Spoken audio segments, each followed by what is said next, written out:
Juria Yoshikawa recently put several art builds over here on Thinkerer Quest. Today he's going to come over and tell us a little bit about one of them, one called the Light Room. And to help Juria demonstrate the meaning of the Light Room, we've called on one of the groups from the Thinkerer Studios, the Improvateers. Tell us about your build.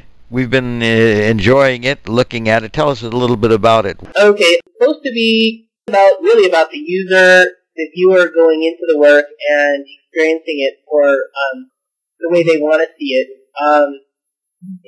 It's a participatory piece that lets people fly around in it and hang out together, and if they want to play an animation or do whatever they like. The idea is that, I don't know, I think that Second Life gives people an opportunity to really experience stuff, and I think the art in Second Life should express that. So our people, some of our people are now moving around in it, and they are in fact doing exactly what you intended. They're experiencing it, and they're letting the rest of us experience it also, right? Yeah, definitely. And I think as you guys started to do with the piece, taking photographs inside it and building things off of it, I think that's totally cool. And I think that people's own experiences in the art is really what it's all about. Yeah, okay. So art, in other words, is to be experienced. And that's your view of it. We're getting some very good pictures of it right now, as a matter of fact. Crow flying in and very colorful wings. Can you tell us a little bit about how you built it? What we see looks like a bunch of concentric circles. Is that what it is? Yeah, it's a really simple idea of using 1 meter space cylinders that are hollow, and starting with a 1 meter by 10 meter long cylinder, and then increasing the size by 1 meter, and then up until it's 10 of them. And then each one of them has a random color script inside it, so that the colors are constantly changing.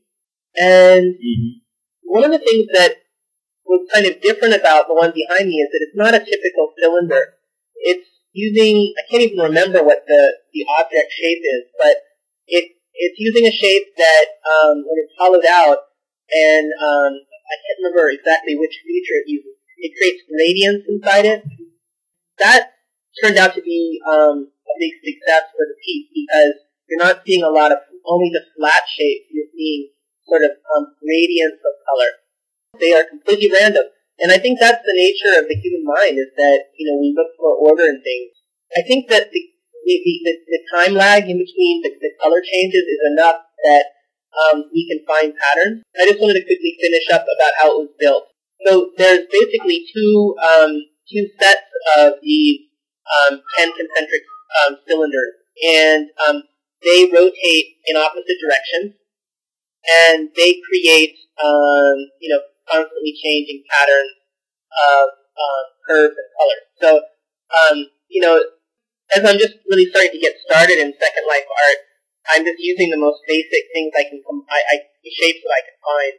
But what I found really fun and exciting is that I really didn't expect it to look this good when you photographed it. It just when people, and myself and you and others included, photographed things inside it, it really looks like it was worked up in Photoshop or some other graphic tool. And there's just a whole lot of things that you can do using Second Life like this that create visual experiences, and not only visual but interactive experiences that no one ever even thought of. There's a show at a friend's gallery. She just opened up a new gallery, and I've used several of these experiments in that space, and it's a very large space. So I'm combining the two light rooms. This is the first light room, and the other one which I set up a couple days ago, or yesterday. I'm currently calling Glow Room or something like that. Thank you, Juria. And while our Improvateers continue to demonstrate the Lightroom, I want to explain that the Improvateers is a group dedicated to improvisational performance in Second Life. In this performance, you have seen them only as actors.